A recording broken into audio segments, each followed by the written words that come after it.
So here we go to all the wonderful fuckers in YouTube land. What's up, YouTubes? We're probably already up, even though I don't see us yet. There we are. Okay, yeah, we're up. We're rolling. We're golden. Awesome, awesome. Yes. I love Foxham it when shit. Productions have gone live. I love it when shit works. Okay, now I'm gonna go over here, post that No, shit man, go. in Facebook. Go over here, tweet that shit. Tweet it. Thank you. Like Foxham has posted in TRWT. Well, yes, I have. Mhm. All right, there's the. Yeah, because worst case, I could share the screen too, so we can see the talent. Because they give you a list of people for like night one of the draft, and then a list of people for night two on Raw. Okay. I don't know if Is that's. NXT in it? I don't see anything for NXT. It just talks about Raw and SmackDown. My phone is deciding it wants to search things as I say shit. I'm like, I hit the button. Why? Did I say, "Hey Google"? Did I do any of that shit? No. Yeah, they talk about SmackDown. They talk about Raw. They never mention NXT. Huh. I'm going over it one more time just to be on the safe side before I hit record, and I see nothing for NXT. You know what's gonna happen? It's gonna be one So of those. I'm It's gonna be. guessing. Oh, So go ahead. I Go was gonna ahead. say it's gonna be one of those things where they take from NXT, but NXT doesn't take from anybody else. Yeah, that wouldn't surprise me at all. Because that's how they kind of did it with the last, not the last draft, but like a few drafts ago. Like they took Finn Balor, they took a bunch of people, and NXT got no one, and it was just like, oh, thanks, bye. I'm thinking if anything, maybe some of these places, maybe Raw and SmackDown will draft a bunch of people and then decide like, oh well, we don't have any room for this guy, so we're gonna send them to NXT. Mm-hmm.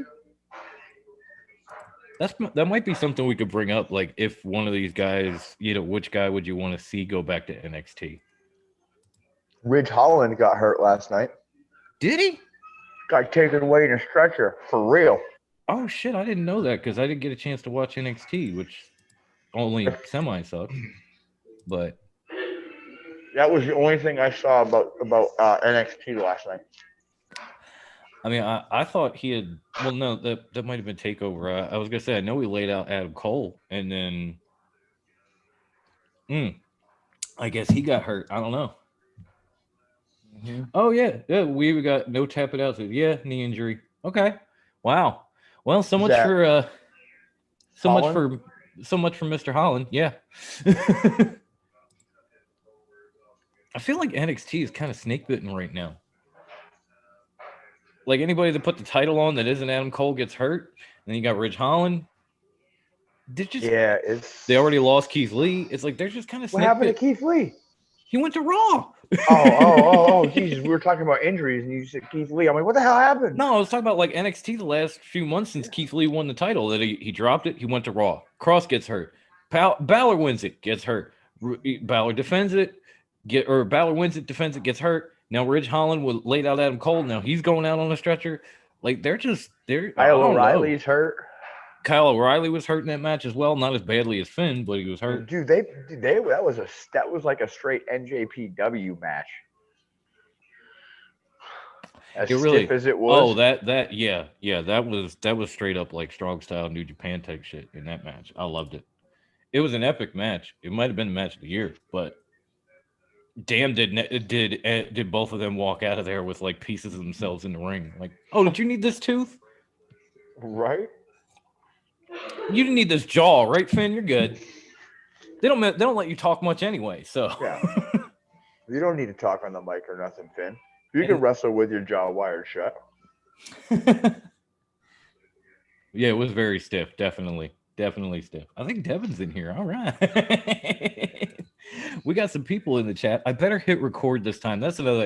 I want to apologize to all Yes. of our audio podcast listeners because as you saw, Brucey and Wendy and I were all fucking exhausted last week, and we powered through it, and we kind of had like a very funny, very good delirious type show. but the whole time I forgot to hit record on Zoom. And so I could not get the audio to put the podcast out. So we had the YouTube show, but we didn't have the podcast last week. We are about to have it this week because I am now hitting record.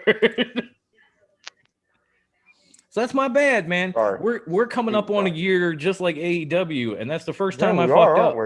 That's the first time I fucked up and did get a podcast out in almost a year. Next month. So my bad. I was really fucking tired. We had a lot of shit going on in the background. I apologize. We're gonna get this shit straight this week. Yes. That's on me. I'm not afraid to say I fucked up, and my name is the Psycho, and I fucked up. What will NXT do with Cole now? That's a good question. We're gonna save that. Yes, we're gonna save that for the moment because we're about to get the actual show rolling. This is just bonus content while I play in the background and tweet and Facebook and record and all that bullshit. So, Brucey, do you want to do the intro? Sure. All right, let me just close a couple things out before they start dragging down my internet because you know how that goes. I don't need you either. Okay, I've got everything I need. Now, you eat those French fries because guess what? Since it was 30 years of Jericho and since Grandma Wendy brought this to our attention and then couldn't make it because she was feeling a little under the weather, kind of sleepy, kind of headachy, we decided to lead into the show with the song she wanted us to play. This is dedicated to Grandma Wendy. We love you. Feel better. We will see you next week. Let's go.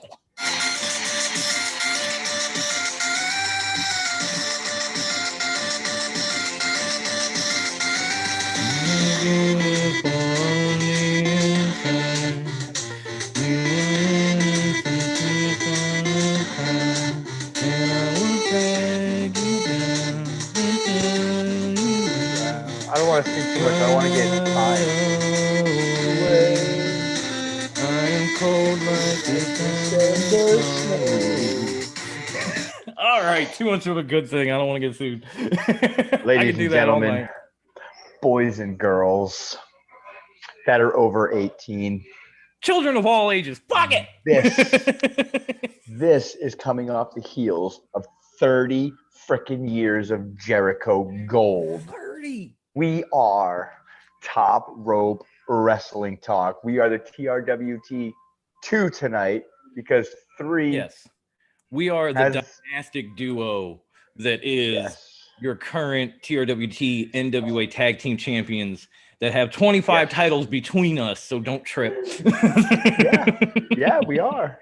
So we're here. We're doing the damn thing. And, joining me, as always, the producer, the soundboard extraordinaire, the jack of all trades, the master of none, Dom.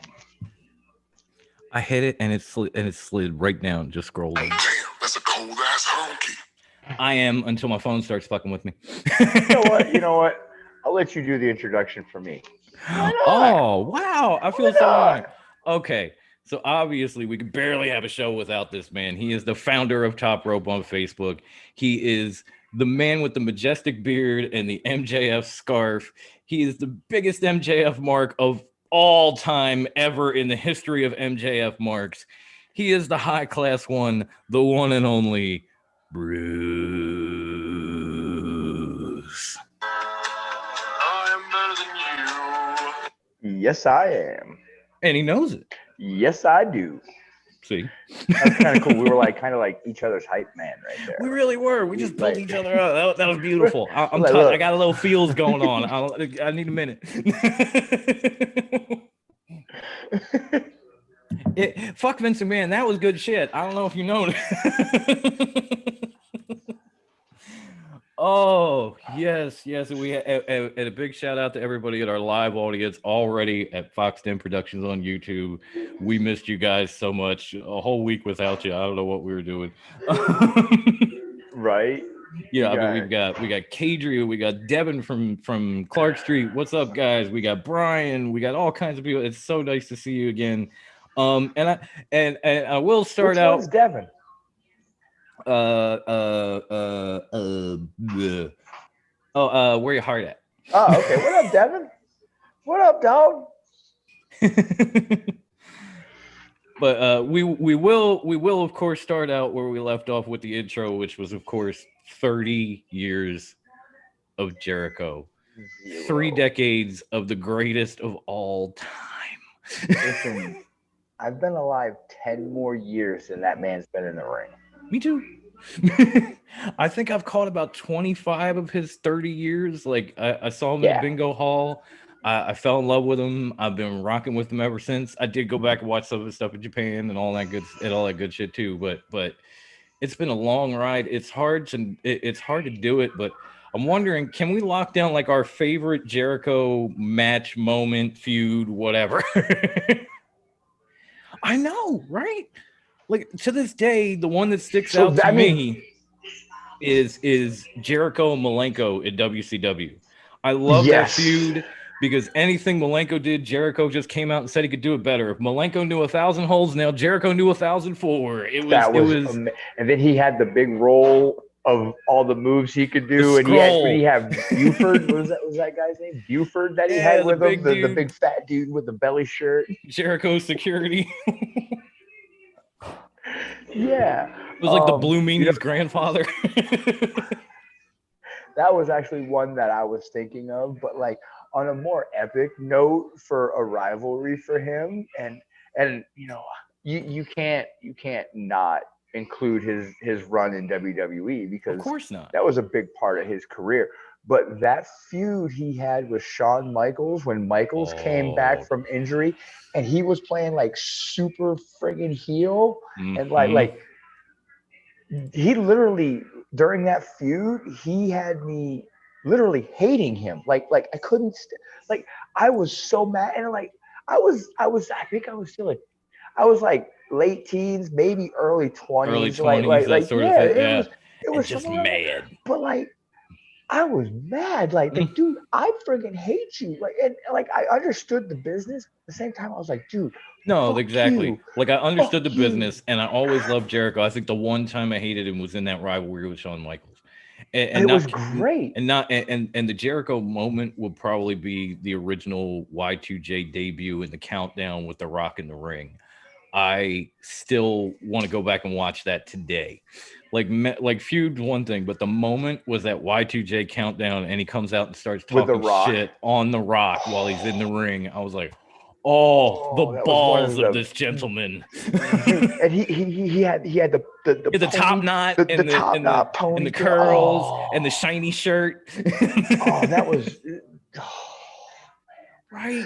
That man's remade himself so many times. Over.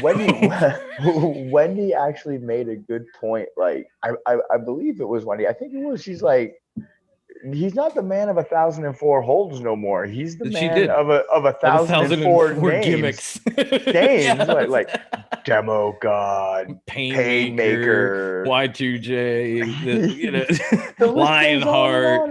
I mean, we could go forever. We could go all night on just his names and his gimmicks alone. So it's just great that he's actually still around, still doing his thing at a very high level. Still in the top 5 in the PWI 500 after all these years. Yeah. Who else can say that? I mean, let's be honest. 30 years from now, are we going to see Roman Reigns in the top 5 of PWI? Fuck no. With all due respect to Adam Cole, we ain't going to see him either. I don't know. Adam Cole, maybe.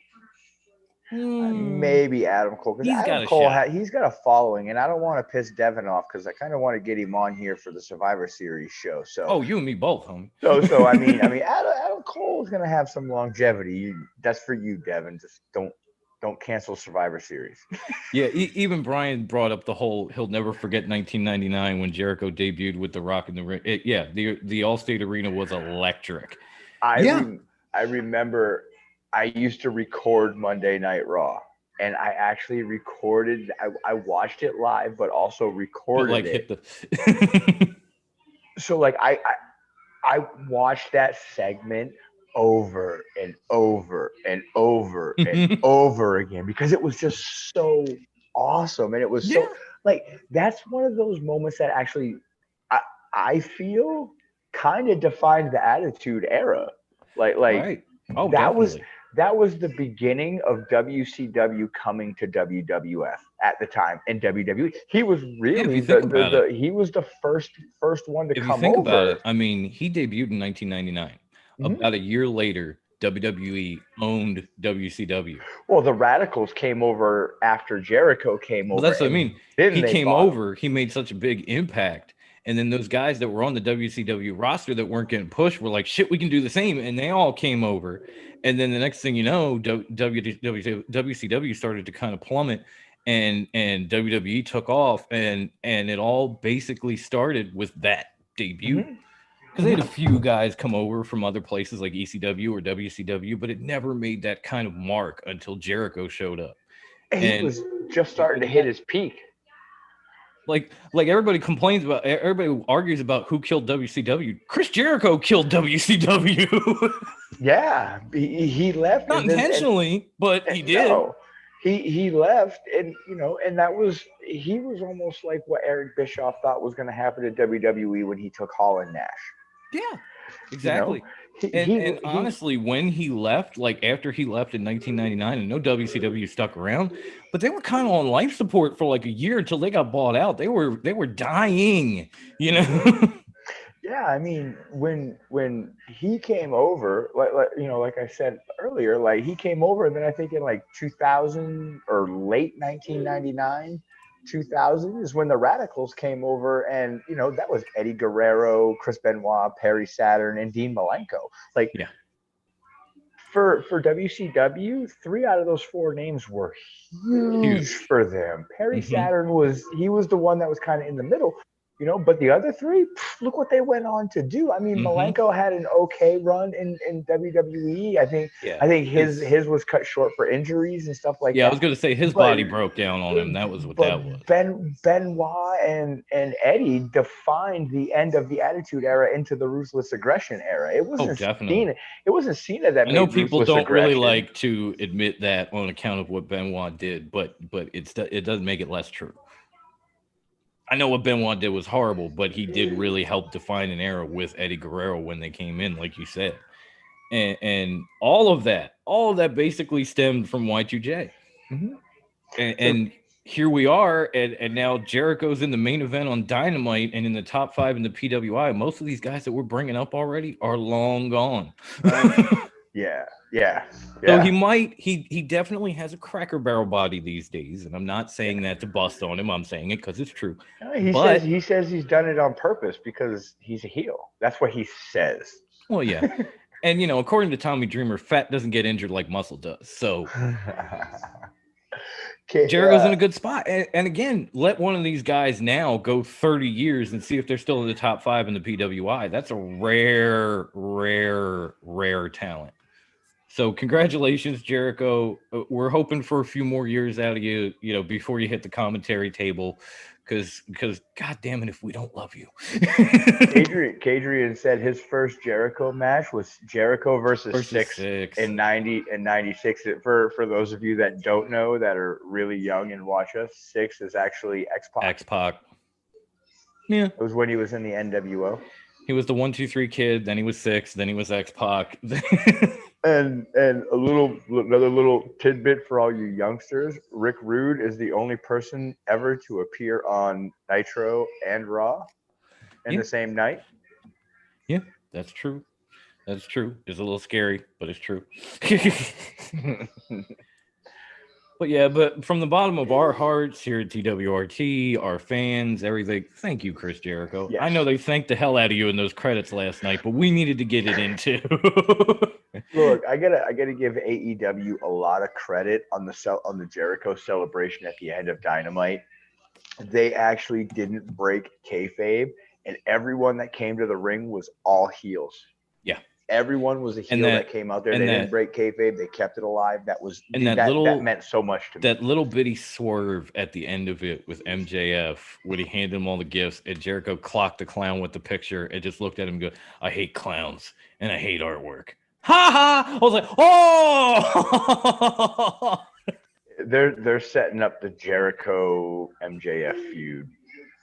I don't know, man. It's just beautiful to see those They're two in the ring together because they finally figured out they have two of the best heels in the business, and why not just stick them in the ring together and let them make magic? And that's exactly what they've been doing the last couple weeks, and I fucking love it. I don't care where it goes or what happens or if I was right about the inner circle or not. I am loving watching MJF and Chris Jericho go back and forth and throw these promos around. It is just gold. mwah. The man. Yeah. No, I feel like I should throw on a studded leather jacket just so we can represent them both.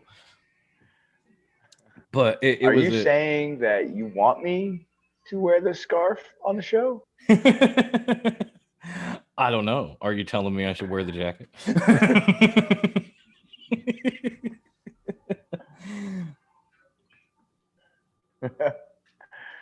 I don't know. Kadrian says it's weird. MJF versus Jericho is weird for me. Okay, yeah, that does feel a little odd to me too, but I still kind of want it.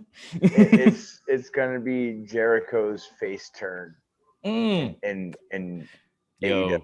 Devin just hit us with one though. Did you see this? Like what No. a okay.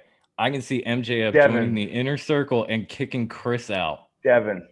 Wow. Devin, look, I gave your boy I a said shout Sammy. out. I gave your boy a shout out on this show. How are you gonna go and do that to me?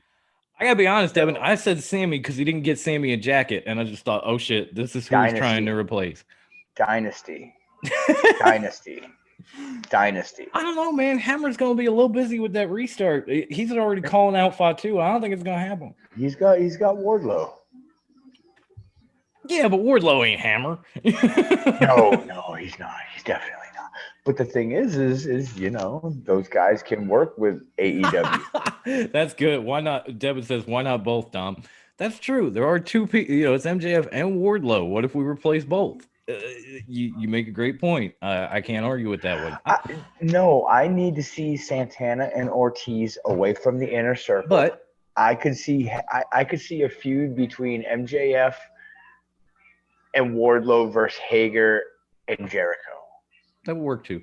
But I'm thinking Devin makes a lot of sense if Jericho is at that point where he's like, you know what? I want to wind down. I want to get to this commentary table. I'm tired of beating my body up. Let MJF and Wardlow take those two out and take over the inner circle and let Jericho pull back and hit the commentary table, maybe get Sammy out on his own because he's certainly built himself up since debuting in AEW. I don't know if he needs the inner circle anymore. I'm with you on Santana and Ortiz. No one needs the inner circle anymore. If and only if Jericho is finally saying, you know what, 30 years, I'm good. I'm done. I'm going to go sit over here with Ski Von and talk my shit. You guys handle it from here. That would make total sense.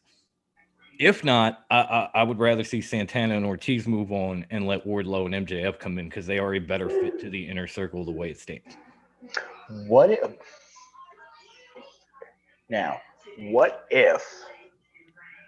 MJF actually takes Sammy out of the inner circle to join him and Wardlow? Ooh.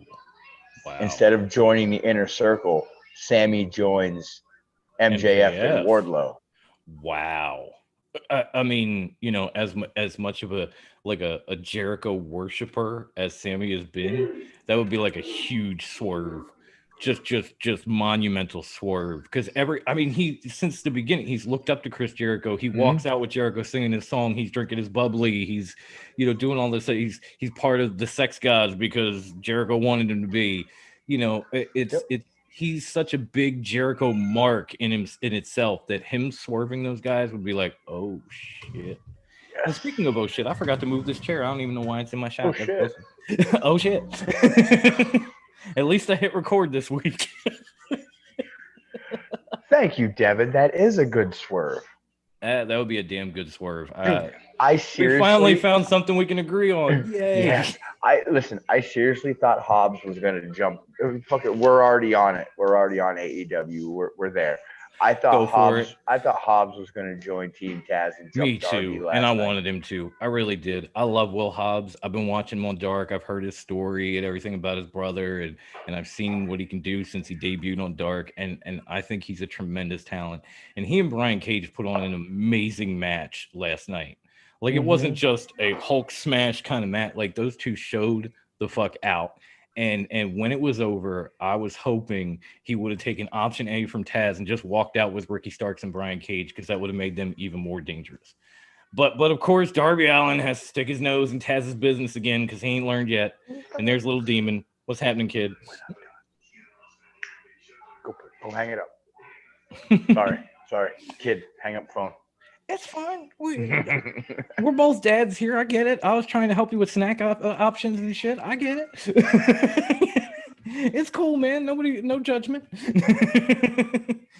But yeah, I do love Will Hobbs, and I was kind of hoping for it. But of course, it doesn't matter what they do to Darby Allin. He can't help but not get in Taz's business, which he should have learned by now is a bad fucking idea. Nah, he definitely should have joined Taz last night. Like, I don't know. I guess I was maybe me. I don't know. I thought more was going to happen out of that. Like, I was just too excited.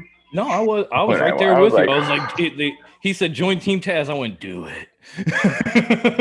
Yeah. I mean, we are getting into other stuff. Even Devin said he loves the story, and it's hard not to. I mean, it's a great sad story about his brother. If you don't know it, I don't even know if I can tell it without getting in my feels. So Google that shit. But it's just it would have been a nice thing to see. Hopefully, we get it down the line. Dynamite itself had some tremendous matches on the card. Between that and then the dog collar match, I mean, it had everything that the inner bingo hall kid in me could possibly ask for. Like after that, my inner bingo hall kid needed a snack and a nap because he was just fully satisfied. Okay. It reminded me of the Pit Bulls in ECW when they split and had their dog collar match. Oh, yeah, even the match that one of the Pit Bulls had with Shane Douglas because he broke the neck of the other one. It was just that. It was that brutal, and that's what I thought of. Especially Shane Douglas grabbing the guy's halo with his broken neck and twisting it around. It was so fucking brutal that it was hard to watch, but you loved it. And this match with Cody and Brody was almost on that level where it was so brutal it was almost hard to watch, but at the same time I loved it. Oh, dude, it was amazing. It was pure gold. It was just, there was blood. Everybody was bleeding. Silver was bleeding. Cody was bleeding. Brody was bleeding. I'm amazed the ref wasn't busted open by the end of the match. I think Arn pulled his groin on a spine buster. Yeah, but he still got that spine on the pine like nobody else. Again, it's like Jericho 30 years in the PWI. Get to that age and see if you can pull a spine buster the way Double A did, Or almost didn't. It's not that easy at that age, but he can still pull it off, and I love it. Any moment I can see the enforcer do his thing, I'm like, okay, get it in because we're not going to get this for much longer. Get it in. Right. I mean, I even wore the shirt in tribute to Cody for that war that he got into because god damn. The only thing that bothered me is I felt Cody shouldn't have won the match.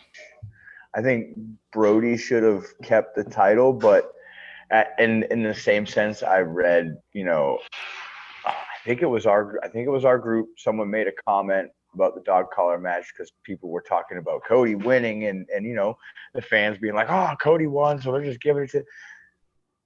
People are gonna pay to see Cody. Yeah. People don't pay to see Brody Lee. Cody. And it's not that Brody doesn't put asses in seats, but Cody puts more asses. Cody is more of a draw, and that's a fact. Yes. But going back to about, I want to say a month or two ago, when we were talking about how the open challenge with Cody had gotten stale, and we'd like to see a rivalry. And I'm thinking this is the rivalry that we got out of that scenario because you had Brody destroy Cody, put him out, then Cody comes back, takes his title back. I'm almost willing to bet that by the time, what's the next pay-per-view? Is it Full Gear? Yes. I'm willing to bet that by the time Full Gear comes, we're going to get the rubber match between Cody and Brody for the TNT title, and we're going to get some kind of crazy stipulation to boot. Because this is the rivalry that grew out of that ending the open challenge and putting this man in the ring in front of Cody. He ended Cody's reign. He ended all that open challenge, everything. Orange Cassidy only got the shot because Cody said, I want to defend my title, and he walked out and gave the half thumb. It wasn't really an open challenge. It was just Orange Cassidy saying, "Hey, I'm down." With Brody losing, do you think he loses control of the Dark Order? Like they start like revolting like against him in a way because he lost the title? I don't think so yet. I think if they do a rubber match and he loses, then we start to see the Dark Order kind of like battle it. Have this like internal conflict and battle each other. You may see like Boom Boom walk away because he was just hanging out anyway, and that sort of thing. But I think one loss is not going to crush the Dark Order as much as I might like to see it happen. Hey, see you later, Devin. Thanks for joining us, bud. Oh yeah, please. Thank you for showing up, man. I figured you'd either be eating or recording your own Yeah. show. So thank you for showing up, man. We appreciate that. And everybody, please check out Clark Street Wrestling on Anchor. They're on Twitter. They're following us. Yes. So if you're already following us, then just follow them. You can find Click them on the link. Facebook now as well. You can find them on Facebook too. They're all over the place. It's a great show. They've had a couple of nice interviews these past few weeks. They're definitely worth a listen. Now that's out of the way. Cheap pop for somebody else. Bang bang. It's just this seems to be the rivalry that was built out of the open challenges to break away from that.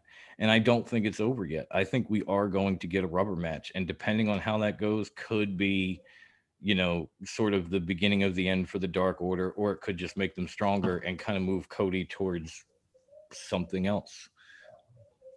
Because he got his rematch, he won. If he fights Brody again and he loses, and now we've got like, oh, we had the best, in the best of 3, Brody's got this. Now he's going to have to work his way back up. He's not just going to be able to get another rematch.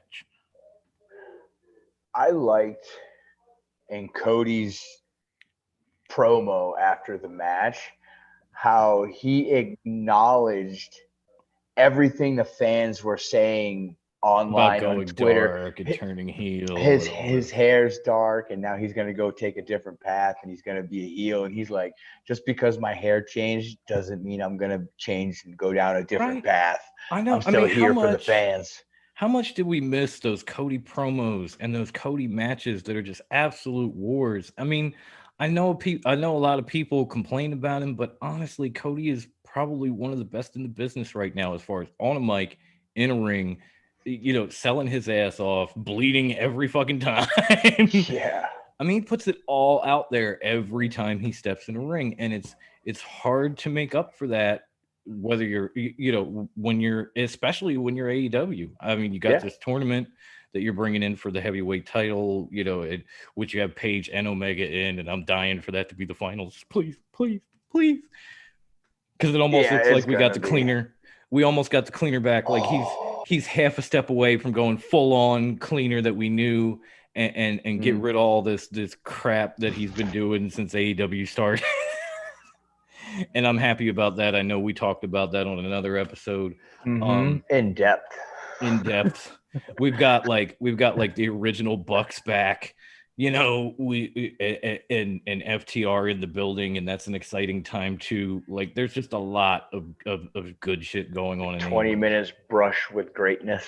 Yes, the brush with greatness matches. I absolutely adore that. Like, even the Hybrid 2 put on a great show against them. Like, they always matches. Like, they had such a great card on Dynamite. Like, every match you were like, wow.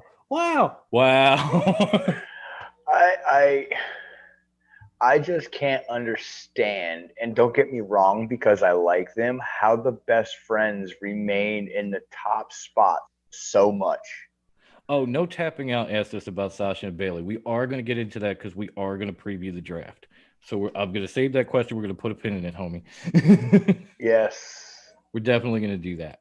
But yeah, it was great. Now, we did have some news on the same night over on NXT that wasn't so great, which was Finn Balor after that amazing match with Kyle O'Reilly. I mean, maybe at least match of the year candidate, if not match of the year, hands down. Ended up with a broken jaw in 2 places, some fucked up teeth, but apparently is still your champion. Yeah. Karrion Kross hurts his shoulder. 2 weeks later, they show him in the gym in a picture after working out with no sling, no nothing. had to relinquish the title. Yeah. And Balor breaks his jaw 2 places, loses some teeth, and still your champion. Okay. Is he defending at Halloween Havoc? Because I don't see that. That's another thing we found out at Takeover, which is Halloween Havoc will return at the end of this month. We talked about that too. We talked about them bringing back Halloween Havoc. We have talked repeatedly about bringing back Halloween Havoc. Like go back to the tape, y'all. Almost every other episode, we're like, man, I miss Halloween Havoc. Man, I wish they bring back Halloween Havoc, even if it's in NXT. And lo and behold, we actually had an episode where we talked about, because the WWE only had like 1 pay-per-view this month or something. We're like, dude, this would be the perfect opportunity for Halloween Havoc. The main roster has a pay-per-view this month. Because they don't. Because Hell in a Cell? Is that this month? No, that's next month. And then we go yeah, because I think we have Hell in a Cell next month. But at least we'll get and then Survivor Series. If we're lucky, we might get 2 pay-per-views this month instead of 5. So cool. Because that was burning me out. Like, every week another big show and another big recycled show. Like, I know WWE must be trying to be green, because they just keep recycling every match they've got. Like for instance, Roman Reigns just destroyed Jey Uso. Destroyed him. And what happens? He gets a rematch at Hell in a Cell. Why? No rematches. They just did the whole like Rocky IV thing, like they did with Karrion Kross and Dijakovic with Keith Lee watching on, but it was Roman and Jay with Jimmy watching on. Why would you do that again? And this is not this is not anywhere at a place of coming from a place of hate. It has nothing to do with how I feel about Roman Reigns. I love Jimmy and Jey Uso. I love their family. But why would you do this again after the man was destroyed by the tribal chief? You know what's going to happen? Usos are going to get drafted to Raw. Wouldn't shock me. That's how they get out of that match. Then you don't have to have that match unless Roman gets drafted to Raw. Or Jay gets drafted to Raw and Jimmy stays on SmackDown. But, I looked at the list of people who are supposedly available, and there's not a lot of humongous names. Like there's no Roman, there's no Drew, there's none of that. So I don't know if they're going to be. So the titles, that means the titles ain't changing shows. Right. Unless something progresses as we go, because WWE changes shit on the fly these days. So maybe by Friday, by tomorrow, those rules will have changed and everybody will be available. But we're all over it, Kadrian. All over it. All over it. All over McIntyre versus Orton. We're all sick of Matt. Yeah, Drew versus Randy is ridiculous. It's like Drew beat him at SummerSlam. Then Randy pulled all the shit. Then Drew beat him again. And now they got to have a Hell in a Cell match. Like, all you're proving is that Randy Orton is as entitled as people make him out to be, because he's now had 3 championship matches after he's lost the first 2. And honestly, the only win I can remember him getting was in that greatest match of all time against Edge. Fucking stupid. In the longest while, like against anybody that really mattered. I can't even comment on it. I can't even comment on it. He's great at beating up guys that don't wrestle anymore, but that's about it. You can't bring a legend killer back when you're a fucking legend yourself. Exactly. Is he supposed to kill himself? Right, what's he gonna do? Jump off a friggin' bridge when he's done with his career, so he can. That's what I'm saying. Like, this is like some WWE philosophical shit that we're getting into. If you yourself are a legend killer that has become a legend, do you now need to kill yourself? This is kind of like if a tree falls in the woods, but Vince McMahon does it make noise? But Vince McMahon is asking the question, so it's a little different. I don't get it. I just don't. And thank God we're finally moving on from Andrade and Angel versus the Street Profits, because I don't know how many times that match happened since WrestleMania, and I don't ever want to see it again. Like ever. Like 12 times in 6 months. I'm done. It's like, don't get me wrong, I appreciate that you're still trying to do something in the time of COVID and all that, but god damn, give us something, because they have their full roster back at their disposal. They're still in that mindset of let's wait until the fans come back and then let's really give them something. But we're 7 or so months into this and there's no end in sight. And while other companies have either came back or stopped waiting, AEW's not waiting for shit, by the way. Impact not waiting for shit. MLW's restarting. NWA's trying to make a comeback. WWE's still sitting there giving you this wait for it bullshit. What are you waiting for? They need to shit or get off the pot. Yeah. Is Because pretty much where they're at. At this rate, it's going to take a miracle to get out of where we are. And you keep giving us the same shit you gave us month after month after month after month after month. It's time to move forward.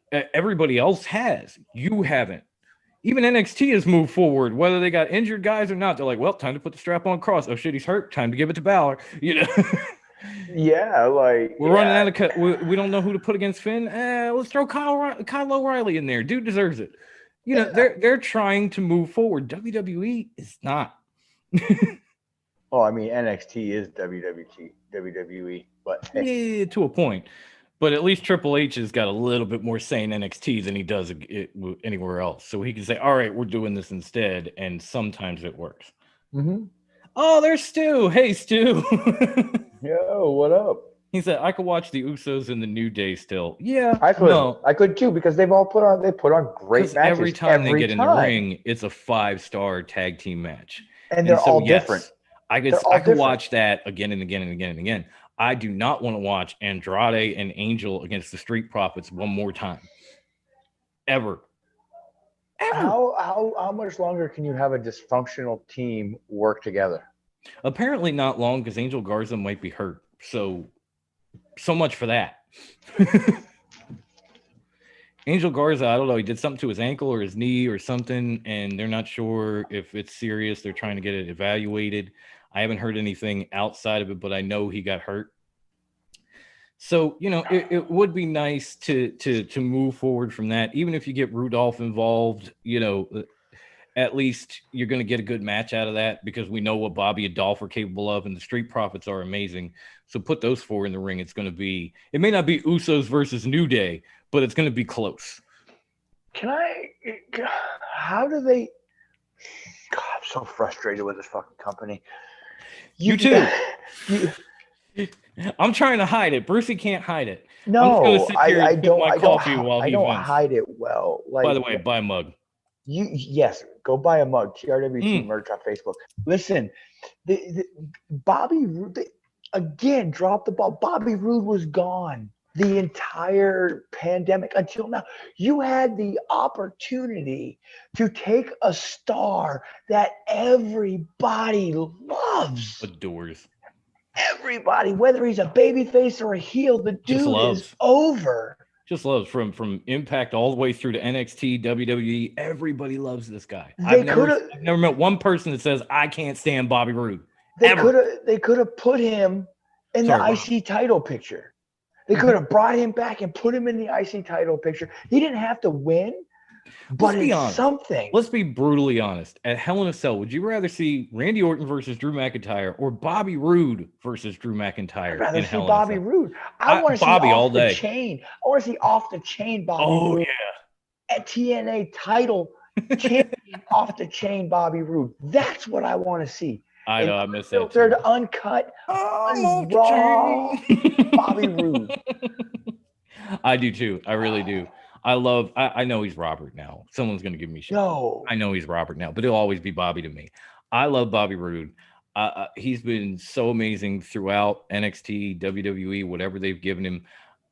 And it gets him back into a team with Dolph and into a tag team title match. And it's like, okay, but he's worth so much more. He's turning into what AJ Styles is, where it's like, this guy is great, and you can put him in a title match at any point, and it's believable, and he's credible, and everything else. But instead, you're going to throw him over here, and you're going to get him in the mix with like Jeff Hardy and Sammy, or you're going to put him in a tag team, where you're going to get some version of the Bullet Club back together, where you're going to do all this shit to kind of just take away from what he actually is. And Bobby Roode is another one of those guys. I don't know if it has something to do with them both being from Impact or both being a certain age, but for whatever reason, it's like, okay, we let you run, we let you do whatever. Now bring it in. We're going to pull you back. We're going to put you back in the stable. Fuck that. You can't run no more.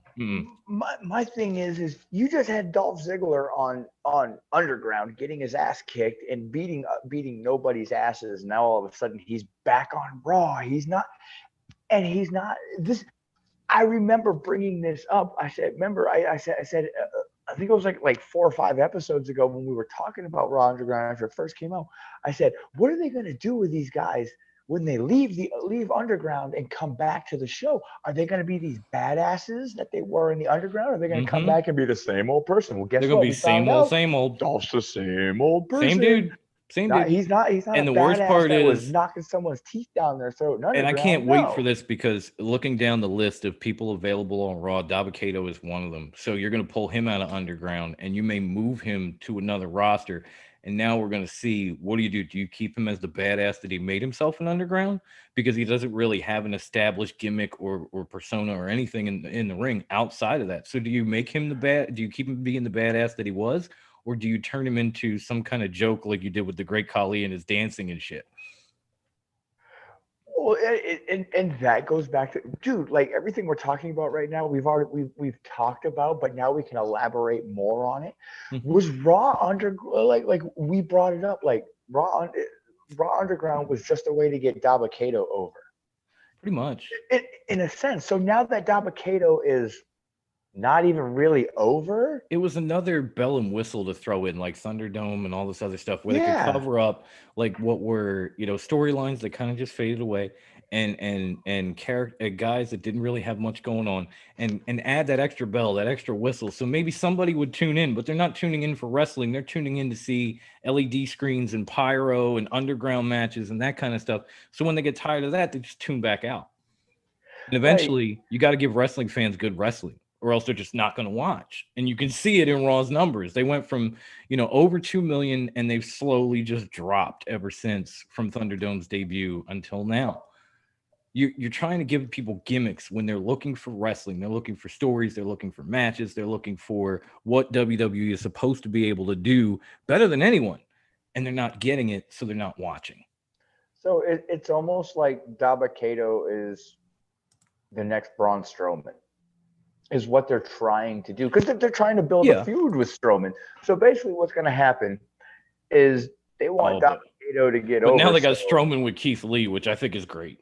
Because remember Royal Rumble and everything when they kind of crossed paths, but they yeah, never really. Now they got those two going after each other, and I'm like, oh, this is gonna be sweet. Like I'm not totally bashing. They do have some decent yeah, ideas. I'm not sure making Mustafa Ali the leader of Retribution was one of I them. like it. I like it. I'm only gonna like it if they somehow tie that hacker storyline into it, because that completely died and then he disappeared and then came back and he was calling himself the king of main event for a while, and then he got in this thing with the Hurt Business, and then all of a sudden he swerves his buddies and he has Retribution beat the shit out of him, and it turns out he's the leader, and you're like, okay, weird, but okay. But if you patch that all together, like if he comes out next week and says, you saw me on that screen telling everyone I was going to let the truth be heard, now here I am. Yeah, And and you and wrap that storyline into Retribution, you just gave them so much more cred because people have been asking about it. It was a hot story that just disappeared. and Bring he it back, he and maybe also people watch. has the Kofi Mania. That should have been, that was supposed to be That was Ali supposed to be Mania. him. Yeah. That was supposed to be Ali, and he got hurt, and then he got thrown to the wayside, and that's why he fits with Retribution. And the best part is, in my opinion, I think he's amazing on the mic. I think he cuts amazing promos. He just doesn't have the I'm opportunity. wondering now what his Retribution name is going to be. Is it going to be like LED? Because he's got the No, lights. I actually think he's going to keep Ali. He's because he's the I leader, hope so. so He just he's got going to keep his real name. My man just got his first name back a couple of months ago. Can we Got not his change whole his name. name He again? got his whole name back. Yeah, He went that's what I from mean. Mustafa Ali to To Ali, Ali. Now back he's to Mustafa Ali again. yeah, exactly. That's what I'm saying. Can we keep his name since he just got it back? Now he's IED. I Stu. Fucking But guy. going back one topic, I do like what Stu said about tag team chemistry, because guys like Midnight Express and the Rock and Roll Express could wrestle 1,000 times, and chemistry kept it fresh. Yeah. I think a couple of teams like Rude and Ziggler and the Street Profits could do something like that. I don't think Andrade and Angel could do it because they weren't even experienced as a team together. They were just kind of thrown together last minute and given 22 title opportunities. Where don't Rude and like Ziggler are the. former champions who mesh well together and definitely know how to work in a ring, whether it's singles or tag team. So they could give you something with Street Profits that would stay fresh because of that type of chemistry and experience. Where no offense to Andrade or Angel, couldn't, because they're singles competitors and they don't know shit about tag team wrestling. I I don't like the pairing of Rude and Ziggler. Like I liked the pairing of Rude and Gable better because Yes. they came together and they made the best of it. It wasn't Mhm. two singles guys put It was together. still It was Gable. it was It two was singles guys it put was together that Gable made a with the tag team. robe and Yes. everything, and they looked like a tag team, and they worked like a tag team, and they were, again, they were both pretty experienced tag team wrestling guys. So they built some chemistry between themselves, and then knew how to build chemistry with other teams, as Stu It said. it So was a yes, that was a good one. That was much better. But we're not going to get that because apparently Shorty G is all the rage, even though you can't find him. Um, the that the thing but that's none is of my business, you know. I think that was one of those petty things that WWE did. Said, "Hey, we're gonna put you guys together as a comedic act, and Mhm. Gable's gonna try to act like you and be like Yeah. you." And they weren't expecting it You to know what it get was? It over, was it and was it got over. it was And then they Rusev. split them It up. was it was Rusev syndrome. WWE Yeah, gave these guys chicken shit. They made chicken salad out of it, and then they got punished for it. Mhm. Plain and simple. They hate it. Just like Rusev. It It- gave him chicken shit. He made chicken salad every time, he got over every time, and they just fucking wiped it out. That's what Stu, they beer do. money will not be in WWE. At least we hope. I mean, what chances do beer money have in WWE? They can't be what they were in WWE the way things are. They basically just split up the best tag team they had in the Usos. Yeah, pretty much. And I know it's because one of them is hurt, and that's fine. It's like they got Biggie out running around because Xavier's hurt, Kofi's hurt. So I get that, but it just doesn't feel like a decent, like, if it happened, people would probably be disappointed in the long run because it's just not a good fit for WWE. It just isn't. And It was like too turning that chicken shit into chicken salad, that whole shit that they wanted to do with the revival or FTR before they left with the edgy. big hats and that shit. The, the, And the back shaving and the ass cream and all. dude, the interview that they had with, I think it was with Jericho after Mhm. they left, they said, "Dude, we'll do it. We're good, man. Give it to us. We'll get it over. We'll And they do it." And did.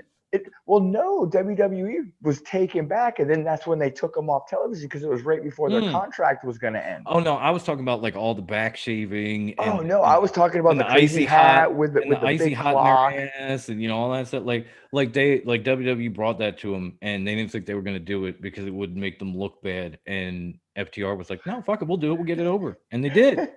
Stu said the Iconics were definitely the best tag team in WWE. Okay, okay, He's not yeah, that far off. He's really not. he's not, And they and broke them again, up too. For what? For what? You broke them up, and then you gave Zelina Vega a title match against Asuka, and she had to have one match in the ring in Raw on Raw. Period. She was a manager all year long. I'd rather have seen Peyton Royce versus Asuka. That's what I was just about to say. Why not Peyton Royce versus Asuka? She's obviously the more experienced of the two, the more over of the two. Why not put her in instead of Zelina? Like what? And then give her a match at Clash of the Champions. She loses. So what happens? The very next day, she gets a fucking rematch. This is more matches than she's had all year long in 2 days, and they're both title matches. Like what? But meanwhile, the Iconics have been split up for a few months, and they've done jack shit with them. And Zelina Vega's getting 2 title matches in 2 days. Somebody want to explain that one to me? Because I believe it or not, I am a WWE guy, and I don't get it. I will always be a WWE guy, but I don't get it. I've lost faith. It doesn't mean that I don't appreciate WWE. Exactly. Because they have an amazing story going with Alexa and The Fiend right now. And it's almost like Aleister Black is tying into that storyline. in a Exactly. sense. And we talk like we brought this up in group. We bring a lot of stuff up in group. So if you're not on our group at Top Rope Wrestling Talk on You're Facebook, missing you're out. missing out. That how amazing would it be? Because KO kind of has a feud going with the Fiend, but also has a feud going with Aleister Black. So he's got two feuds going at once. Like how the hell is that going to Mhm. work? Because Aleister Black's got nothing to do with the Fiend, and the Fiend's got nothing to Or do with does Black. he? But Is the question. yes, so how amazing would it be if Aleister Black is actually one of the Fiends? Which this makes a lot more sense than Seth Rollins. If Black If was he one was of the like a Fiend's disciple of the fiend, so to disciple, speak. Yeah, him and Alexa. it might have been. It might have been just coincidence, but on Monday, KO called out Bray Wyatt, and Bray Wyatt popped up on the screen in the Firefly Funhouse, and they went back and forth. And then KO said, "Well, if you're not coming to me, I'll come to you." He dropped his mic and he walked out of the ring. And when he did, Aleister Black was there to greet him with Black Mass. Mhm. That might have been coincidence, but probably not. So if they have Alistair Black where they're like retooling him and making him like, I guess if you want to call it a disciple of the Fiend, and those two are gonna like play off one another, it'd be dark and With everything Alexa, with like Alexa, like that's going to be just beyond words. Again. I, I love the fact that you have two Alexa Blisses, just like you've got the Fiend and you Hmm. have Bray Bray Wyatt. So Wyatt. you've got You've got Alexa like Bliss, and then you hear that whatever noise it makes for the Fiend, and then hmm she or snaps and just mention changes. mention Yes, the Fiend and her whole face changes. She goes from like happy go lucky and, and and goes that into look some she kind of a gave trance. Roman, that Oh, look she gave Roman, oh. best storyline going. That old saying, if looks could kill, yeah, like the tribal chief would be laid out on that ramp and we'd never see him again. So so yeah, it's got some and it would not surprise me at all if Aleister Black ends up getting drafted to SmackDown on Friday night, because maybe this is where we're headed. We're headed towards Black aligning himself with That the Fiend. And if we can, speaking of disciples, is it odd that the Monday Night Messiah does not have one single disciple, or is this what he deserves? Because like AOP gone, Buddy Murphy left, Austin Theory NXT. He's a is Messiah he that in has NXT or is he zero. suspended still? No, he's been back on NXT the past few weeks. He had some matches with Champa and Cole and a few other people. Hasn't won Okay. anything, but I think they're kind of, I hate to put it this way, I think they're kind of giving him like the Velveteen Dream treatment. Like we'll use you, we'll give you enough rope until we figure out what's going on, and then we'll hang you later if we have to. Yeah. Which is why he's on NXT and not in a Raw ring. I mean, Yeah. honestly, they might think, well, there's not a lot of people that watch both. Okay, we'll put him over here. I'm just being honest. I'm not trying to like knock it. I love NXT. I'm just saying. No, I do too. But I think that's a good point to dive into the draft, because I'm actually looking over this Yes. list, and believe it or not, I stand corrected. Drew McIntyre's name is on it. Really? Yes, it is. I'm going to pull it up for us right now so we can Okay. both see it. Give me 1 second. Ba-ba-ba, ba-ba-ba. All right, you got it? Uh, yes, I do. Okay, so this is the list, the draft pool for tomorrow night on SmackDown. And there are definitely some champions on it, like Asuka is on it. Sasha Banks is on it. I thought she was on SmackDown already, but okay. No, she is on SmackDown. But she's there on the list. We got Bianca, Dana, Umberto, Elias, who wherever he is, Angel Garza, who might be hurt, Gulak, who had the 24/7 championship for like a minute on Monday. Heavy Machinery. So Wait, this am I year, looking? this year's kind of different because they actually have to draft like teams Oh, together. Like the yeah. Hurt Business it I'm looks like it has to go together. I'm being a schmuck because obviously Raw and SmackDown are going to draft, so they're adding Raw and SmackDown people to the Mm-hmm. poll for the draft. I apologize. I'm stupid. It's that's me. Um, but yeah, teams will be drafted together because above here they give you all they give you the rules. More than 60 superstars. Since it's a 2-hour show, SmackDown gets 2 picks, Raw gets 3. Tag teams count as one unless one of the networks in conjunction want to pick one superstar from that team and not the Okay. other. Like Usos are getting split up. if Raw says we want Otis because he's got the money in the bank, but fuck Tucker, then there's no more heavy machinery. They pretty What much I'm already have wondering, said fuck Tucker. I know what I'm wondering, because if I look on one of these lists, I don't know if it's night one. On one of these lists, Retribution is brought up. I'm trying to find them again. There they are. They're on night 2 for Raw. Retribution is available in the draft. Are they Who's gonna all? draft them? But think about it. If you pick one, you pick them all. Uh-huh. So it's like a value pick, because basically you get, the guys we know and about 22 other people. No, right? But the thing is like, Would you want them though? why would you want to draft a group, a team that is trying to destroy The the WWE. company?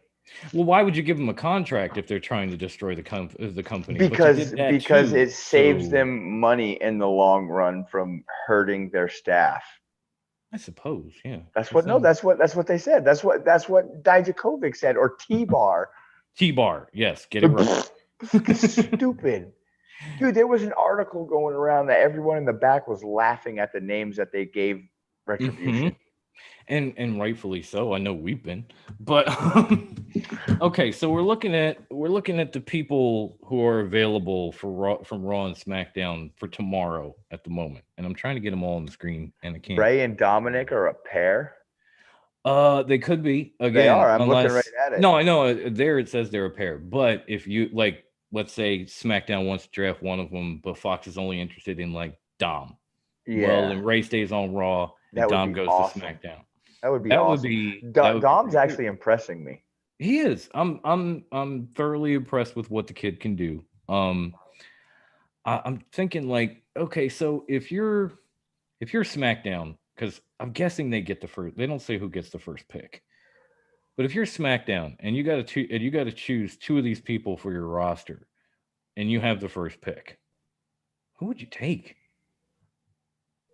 Seth Rollins and Mandy Rose. Okay, that's pretty solid. I'd be worried about Seth only because I'm afraid like you draft him and then a few months later he's like, oh well, Becky's having her baby, I gotta go. And that's why I mean that's just gonna sound so. At least maybe he could grab some disciples on SmackDown because it's not working out so well on Raw. So I get it. I have a feeling that like he'll leave for a little bit when Becky has the baby, but I see him like cutting promos on screen and sending his new disciples out to do his bidding. I mean, I think that would be amazing for him. I think if I'm SmackDown, I'm probably thinking Roman Reigns is our champ, so there's no reason to go after Drew. And why would Drew want to go to SmackDown at this point? He's been dominating Raw throughout the pandemic. So I would probably steer clear of that. I think I would probably start with Bianca Belair because you need somebody to come in and some fresh bait, a fresh face to get in front of Bayley or Sasha, because those two have basically faced and beaten everybody on the SmackDown roster right now. Yeah. Bianca Belair, on the other hand, is somebody that they probably never faced, who is extremely talented, extremely muscular, extremely athletic, and has a huge upside, and is not being used a lot on Raw. I mean, I know you could say the same thing about Asuka too. True.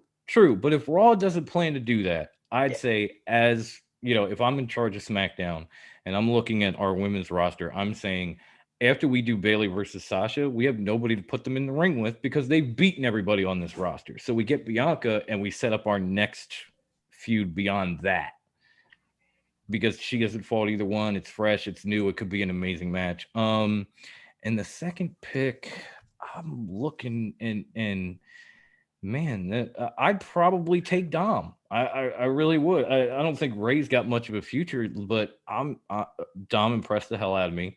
SmackDown would be a perfect place for him to come in and grow and build himself up as a professional wrestler. So I would probably. James is on here. Mickey James is on here, yes. My first two picks would probably I'm gonna lock it in, and I'm gonna say Bianca and Dom.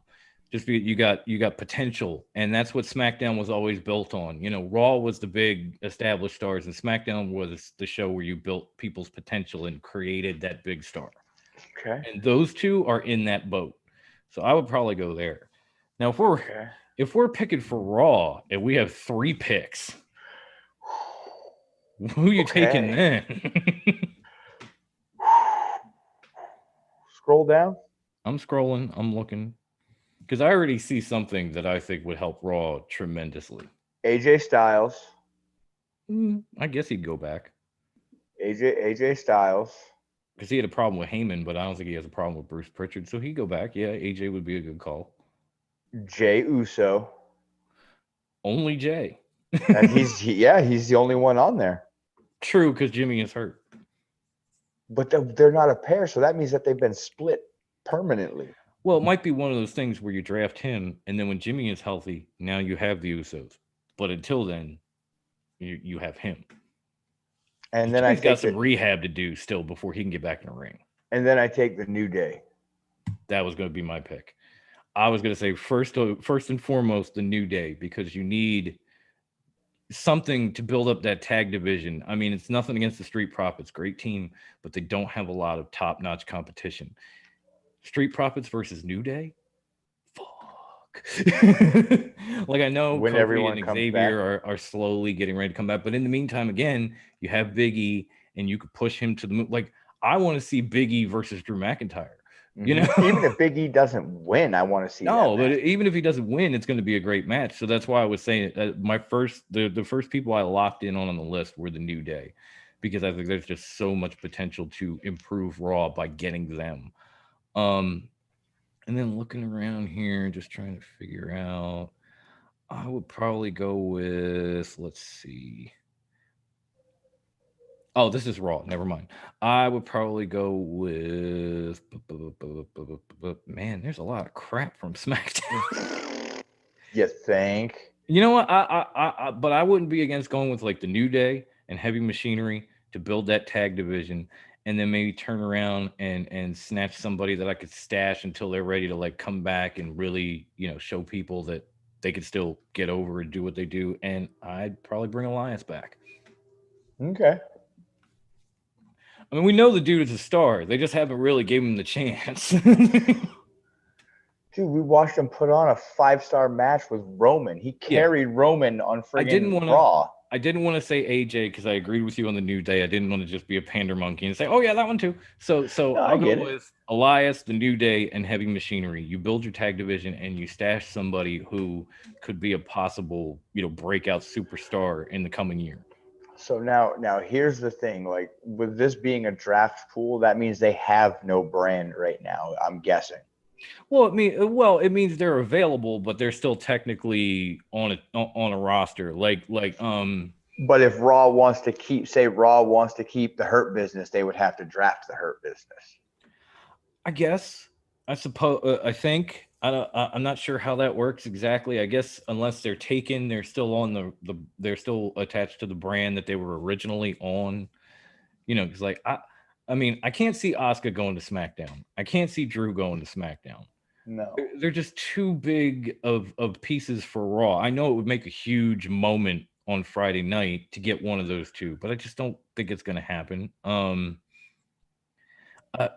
Lucha House Party the current SmackDown Tag Team Champions, or am I I could have swore they beat Shinsuke and Cesaro at the pay-per-view. I missed the match because it was on Kickoff, and I never watched Kickoff. He's looking it up. See, this is I'm taking Wendy's spot. He's temporary stat girl for the night. Fuck you. But you know what? Naomi on Raw could be a big thing too. Current SmackDown Tag Team Champions, Cesaro and Shinsuke still. Oh, okay. I thought maybe somehow, because I missed kickoff and we had the chat of champions, and I showed up as the pay-per-view began, and I didn't realize that like a good chunk of the matches were on the kickoff, or I would have came sooner. So I thought maybe somehow Lucha House Party managed to pull that off. I guess not. No, I think I want to say something like Lindsay Dorado took his mask off or something at the end of it, but I think he might have had another mask underneath it. I don't know. I don't know. Like I said, I missed it. Bless you. Thank you. No problem, dude. Yeah, and I don't really see their names on here, so I guess they're not available. But I guess guys like, Well, well, they're not available night one. if you get Bobby, if you draft the Hurt Business, you get Bobby Lashley. I was gonna say, do we see guys like mid card champions like Sami Zayn or Bobby Lashley kind of trading roles, and the Intercontinental title goes to Raw and the U.S. title goes to SmackDown? And see, and here's the thing, that's what's going to happen. So if you see SmackDown But if they take draft the Hurt Business and get the U.S. title, you know Sammy's going to Raw. Yeah, but that's the thing. Say they decide to pick Lashley because he's got the U.S. title. That kills the the Hurt Business going into this feud with Retribution, because you're already outnumbered. If you lose your biggest, baddest guy, you have no chance. You're getting run over. And here's the thing, they're going to ixnay that feud, and because I hope not. that's what WWE does. Then they're going to put together some stupid freaking Raw stable. Oh, Raw stable I against certainly hope not, because this Retribution. Wow. as weird as Retribution has become, the whole thing with the Hurt Business going head to head with them and bringing in some numbers and taking the fight directly to them and sometimes getting the best of Retribution has been amazing. That faction is awesome. I love what they're doing with it. I think they should get, now that Ali has swerved, not Cedric, Ricochet, Everyone. well, everyone, but especially Ricochet and Apollo. I think now is when Ricochet and Apollo say, wait, P was right all along, and join up with the Hurt Business, because they need those numbers. You know what I'm saying? like if you're fighting Retribution, you got 4 and they got 45. You need everybody you can get. Well, here's another way. Like, this is how I'm looking at it. Like, here's your chance to really give Apollo the platform that you've been wanting to give him since the pandemic started. Draft the Hurt Business to SmackDown and give Apollo the opportunity to build his own stable to take out Retribution, That'd be because good too. he has that feud with Ali, and him and Ricochet build their own faction. That would be good too. I'm sorry, I'm trying not to laugh at what I just saw because I couldn't get into the comments while I was sharing the screen. And I come back and the first thing I see is Stu has said, I think Dom is better than Humberto Carrillo. There, I said it. You're damn right I am. Humberto Carrillo got 17 championships? No.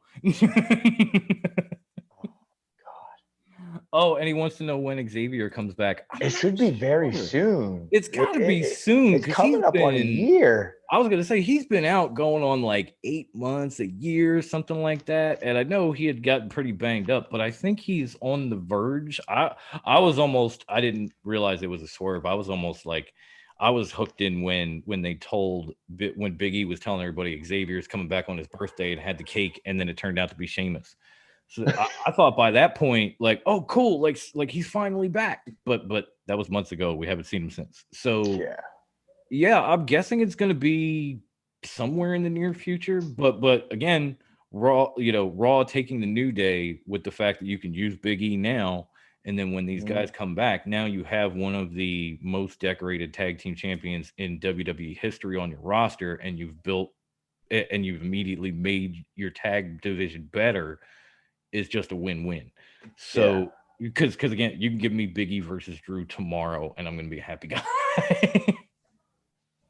Yeah, I do kind of, as much as we're speculating, it would not shock me in the slightest if you end up seeing Aleister Black and Kevin Owens go to SmackDown and stay there with the Fiend, because obviously they've built this story with them and him and Alexa. So to get them all in the same show would make perfect sense. And I don't think it's going to be Raw, because then what, like at least with SmackDown, they have a chance to run over some people, maybe, go after Roman as far as the Fiend. But what do they do on Raw? If like, do they fight Retribution? Like, what do they do on Raw? If Aleister, now remember, because WWE keeps the couples together. Mm-hmm. If Aleister Black goes to SmackDown, That means Zelina Zelina Vega Vega. goes to SmackDown. And if Zelina Vega goes to SmackDown, that means Andrade is going to SmackDown. Probably, yes. Unless And they if decide Andrade goes to SmackDown, guess who else going to SmackDown? Charlotte. Charlotte. But now they've kind of split up Zelina and Andrade, because even at Clash of Champions and whatever, like and Monday night when she lost that match to Asuka, Andrade was the first one to hit the ring and say, "See, you couldn't do it without me. You're nothing without me." And he started talking shit and saying he was the best wrestler and he'd take on anyone, and then cue Keith Lee to kick his ass. So so it looks as though we're getting a split between Zelina and Andrade for good. That's Which makes me wonder is are they somehow going to put Zelina and Aleister Black together on TV? Like make her dark, kind of like they're doing with Alexa, and have the two of them backing the Fiend and Aleister Black. It might be a good visual, You got the scary guys, you got the hot chicks behind them that are kind of dark and spooky. I like it. I don't. I think the three of Bray, Alistair, and Alexa is they. But this is WWE we're talking about, so they'll probably overkill it. Yeah, I mean they've obviously done it with Retribution already. And again, I know, but going back to to the people that say just wait, you don't know where this is going. Trying. I'm trying.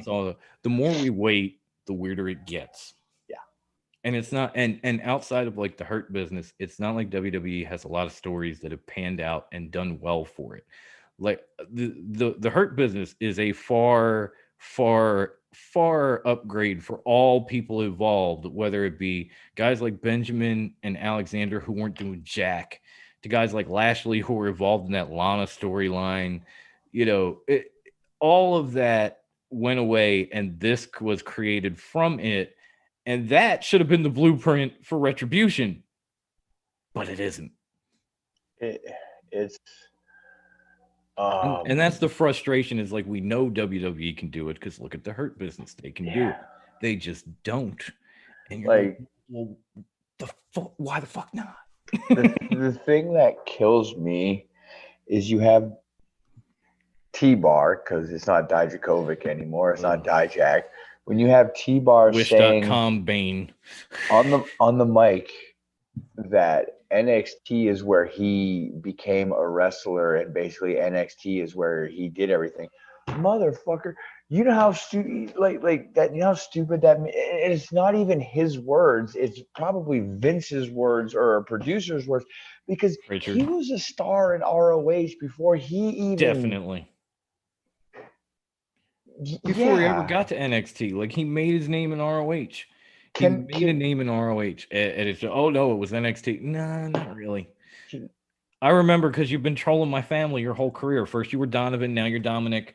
You've been trolling me your entire career, so I know.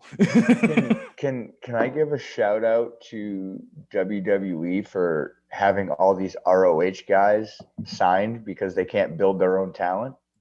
Yeah. Good job. Wait, here we go. All the ROH. And you gotta feel for ROH too. /ROH. WWE/NXT/ROH. Well, no, if you actually, because think about it, the entire Owens, the entire Undisputed era came from ROH.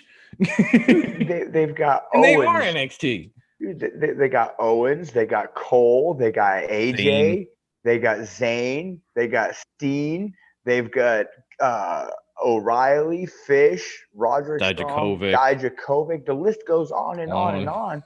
But everyone talks about even Damian Priest. They took him. He wasn't even there a year, and they took him. I know. He barely got out of like the Rising Stars tournament in ROH, and then they're like, "Here's your NXT deal." Yeah, like even the Viking Raiders, War Machine, ROH. Yeah.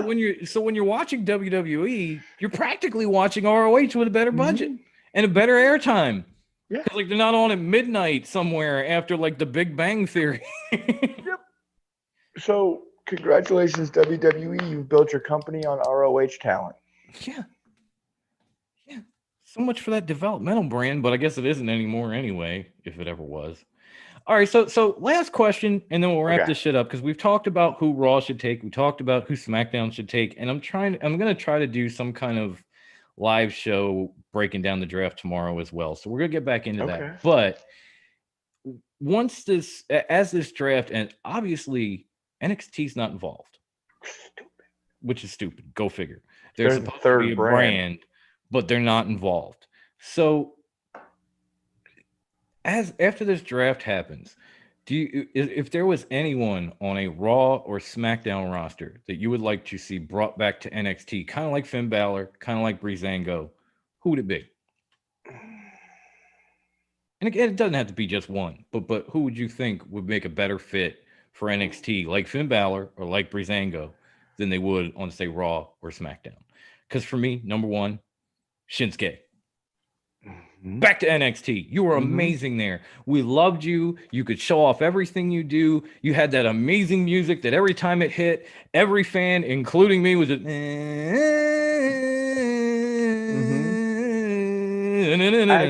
actually have that on my playlist still. I do too. I got it on my Spotify. I could put it up right now. I love that shit. I don't listen to his current theme, but I love that original one. Yeah. I think Shinsuke's number one. And honestly, not to keep him as a tag team, but send Cesaro down there too. It is clear that you are not going to do jack shit with Cesaro because you have had him for years and years and years and years and years, and you have put him in mismatch tag team to mismatch tag team to mismatch tag team. I mean, Tyson Kidd, Sheamus, now Shinsuke. Every tag team you can slap together with this guy, you do, and he makes it look good, but you're never going to put him on that next level. So let NXT do it. He's WWE's Robert Roode in Impact. Tag team after tag team after tag team after tag team, and then finally got a singles run. You knew he was gold from the jump, and when they finally gave him a singles run, he proved it. And he became one of the biggest stars in the company. And I think Shinsuke could, I mean, not Shinsuke, I think Cesaro and Shinsuke, honestly, even though he's already done it, but Cesaro especially could prove himself in NXT and finally get to that level as a singles competitor that he should have been at already. Long ago. I've got a good, I think, 3. Okay. Ricochet. Yes. I said that before too. Ricochet needs he was great in NXT. Either he needs to go back to NXT or he needs to leave. Keith Lee, not that he's not doing well. No, but they're doing the same thing to Keith Lee that they did to Shinsuke when he came up, just faster. Because Shinsuke came up and he had the music and he had the outfit and everybody loved him. And then he lost that match to Jinder at SummerSlam, which he should have won. He really should have. And they kind of petered him off. And then he came back up and he won the Royal Rumble. And I thought, oh, they finally get it. This guy is as over as he can be and is as over as anyone in WWE, if not more. Now they're going to put him in the ring with AJ and they're going to let him be WWE champion finally. And that never happened. And now nobody cares. From there, let's change his music. Let's change his outfits. Let's make him look weird. Let's throw every tacky thing we can at this guy to change him when he doesn't need to be changed. So what are they doing to Keith Lee now? Same thing. Change his music, change his outfit, change his wardrobe, change his style. Why? The guy was so far over, you couldn't even see him anymore. He was beyond the moon. He was rocket strapped beyond the moon. Hell yeah. And you pulled him down and changed it. Same thing with Shinsuke Nakamura. Why? So let him go back. My third one, actually, I have 4 now that I think about it. Robert Roode. Ooh, yes. Shorty G. Chad Gable. No more Shorty G. He's back to Chad Gable in NXT. I'm with that. Oh, that's right, because he's buddy with Corbin now. Could you imagine, like, they don't, like, I know he's hurt. But could you imagine if we had an NXT title match between Finn Balor and Shinsuke Nakamura? Again? Could you remember how good it was the first time? How good could it be now after all these years? Well, of them. What I want to see is a Chad Gable versus Finn Balor NXT title match. Oh, that would be hard. Here's like Kyle O'Reilly was damn good. Chad Gable might be better against Finn Balor than Kyle O'Reilly. Here's the thing about Chad Gable, people. Listen to me, watch me, read my lips, do what you have to. Chad Gable is the second coming of Kurt Angle. If you don't see it and you don't believe it, you're a fucking moron and don't know wrestling. He was the one that should have been Kurt Angle's son. Yes. Sorry. Yes. I've said it. I'm never going to change my mind. I said it from the minute they said Kurt Angle had some other kid. I thought, oh, it's Chad Gable because he looks like him. He fights like him. He uses the ankle lock. He wears the same type of singlets with a little extra shit on it. He is Kurt Angle Jr. Of course, that's going to be his kid. And then it turned out to be Jason Jordan. You're like, really? Well, now here's like we never really got to see that entire storyline, but it didn't go well because Jordan. Because Jordan had to retire because of his neck. Yes. Which is very Kurt Angle-esque as well.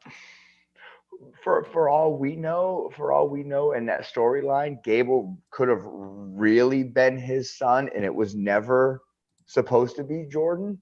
Mm-hmm. You know, and. Or it was one of those. It was one of those last-minute Vince changes. Yes, that's exactly what it was because Jordan's big and he fits my type, you know, and it's controversial. Oh, yeah. Oh, he's mixed breed, so it's controversial. Like, dude, shut the fuck up. Oh, Kurt Angle likes chocolate milk. Oh, it's Chad Gable, second, and oh my God, he's got the comedy timing that Angle had. He's got the serious streak in him like Angle had. Mm-hmm. Just give the dude a chance. He almost has the same amateur wrestling background that Angle had, which nobody has. But Gable is damn close, and they just never went with it. So yes, making him Gable, bringing him back in NXT, and letting him against Finn. Oh my God, I would love that. I would absolutely adore that. I am such a Chad Gable fan. I am too, and I'm trying to think if there's anybody else from Raw that I would like to see go back, and I can't really think of anyone off the top of my head. Like, I almost want to see the Iconics go back to NXT. I think that would be pretty good. I'm still. Well, the thing is they don't. I know there were reports that Johnny Gargano and his wife were headed up to Raw or SmackDown. I don't know if it'll work out for Candice. I could see them putting her in some interesting matches, but as far as Johnny goes, didn't they try this already? And then they decided they were going to bring him to 205 Live and put him in the cruiserweight division, which I thought would just re-energize that whole thing. And that never happened. And he went back to NXT, and then he was talking about NXT for life. So bringing him up again is going to work the same way it did last time, unless you put him in some weird tag team or you get DIY back together. There's nothing for him. Yeah. Although I guess now that Ciampa has turned heel as well, maybe getting DIY back together, on SmackDown or something. Even NXT's going away from tag teams, though. Granted, Breezango has the titles, but they're on television now. They're going the way Raw and SmackDown go, and they're starting to go away from tag teams, bringing in makeshift tag teams. It's fucking ridiculous. It's like they figure. It's like somehow they figure, and of course, and I know this might be a leap, but I'm going to take it anyway. It's like they figure AEW has tag team wrestling on lock, so we're just going to go away from it and focus on other things. And you might be right, but at the same time, you probably have a deeper roster and a deeper tag division than even AEW with the guys you have with the guys you have already. You just either split them all up or bury them. So bring them back, and then you can be on that same level as AEW. The thing, and again, I think I heard it listening to Clark Street Wrestling's last episode, but I gotta ask, would it make more sense, especially right now with the way the division is, to just consolidate the Raw and SmackDown titles and have one set of tag championships so you could use all your tag teams from both brands and maybe even NXT and kind of throw together some better matches, some better stipulations, because it doesn't feel like they deserve to have two tag team titles or two sets in WWE anymore. Let's just bring this fact up that they only have 3 maybe 4 real tag teams left on the main rosters. Yeah, and guys they've mashed together, but they still have other guys like DIY and a few other teams that they could put back together if they wanted to. But it seems like every tag team they got from NXT that isn't Breezango because they're back, and Breezango was never in NXT as a tag team. No. So every tag team from NXT that dominated NXT and went to the main roster is now gone. And it started with the Ascension. It moved on to FTR and AOP, and the list goes on. Even American Alpha, like, nope, peace, bye. It was just every team that came up from NXT ended up being split up, buried, made a job, do whatever, and then released.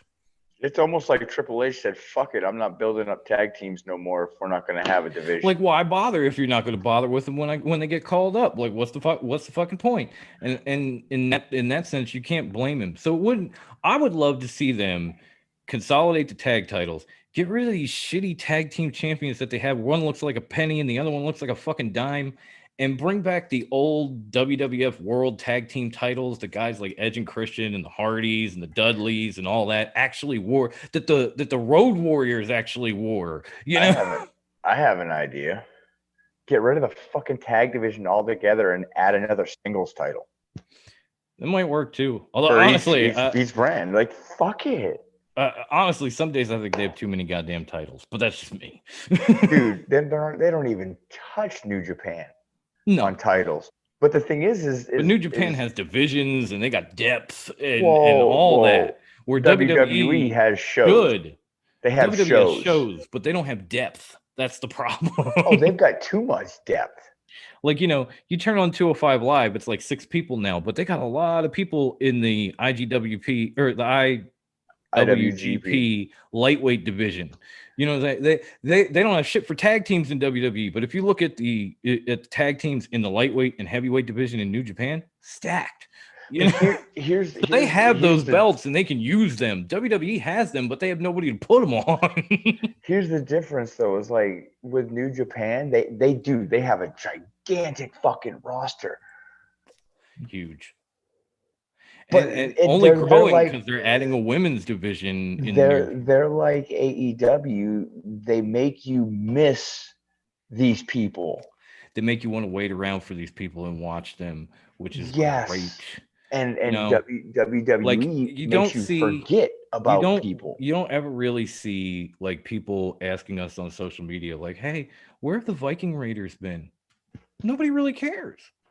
I care, but. Like, or hey, is Breezango really on NXT? Like, nobody really, and it's a shame because these are great tag teams, but nobody really cares because there's no reason you're not invested in them.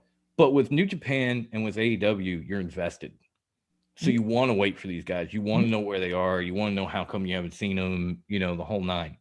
It's if I got to go without the Gorillas of Destiny for a month, I'm asking where the fuck they at,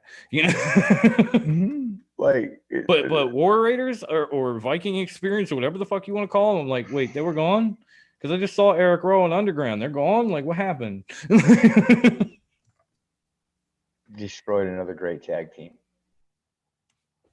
It's like, stop fucking with names, stop fucking with gimmicks, stop fucking with all this stuff, and just let the guys that got over come up, get over, and do what they do.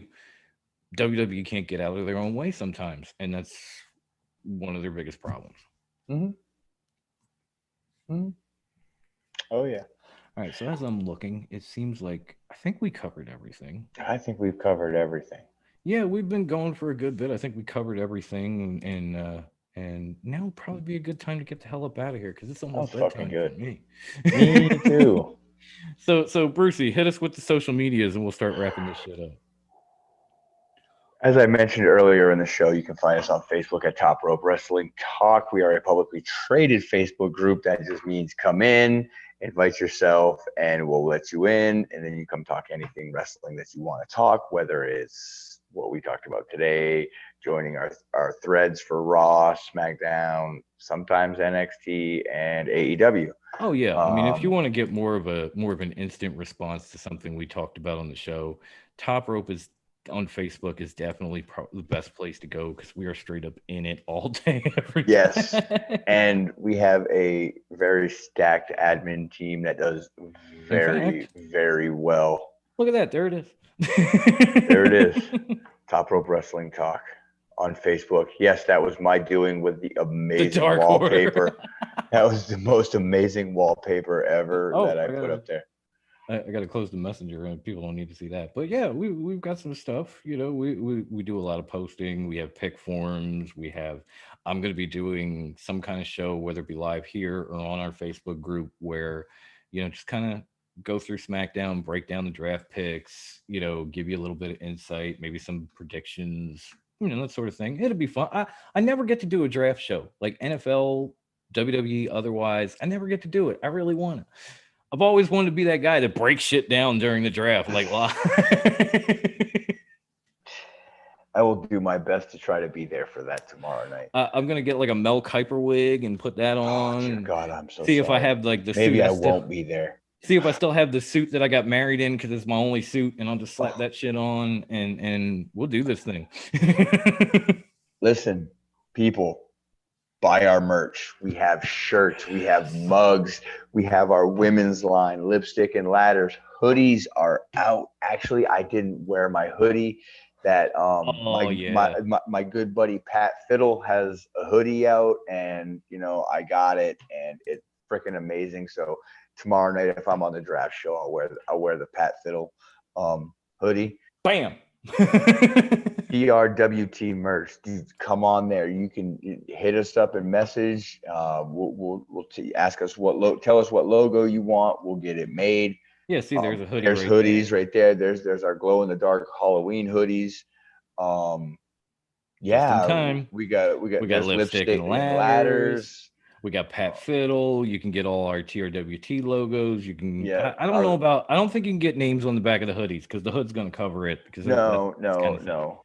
But we do have some awesome hoodies. We got some great T-shirts. We got some great logos.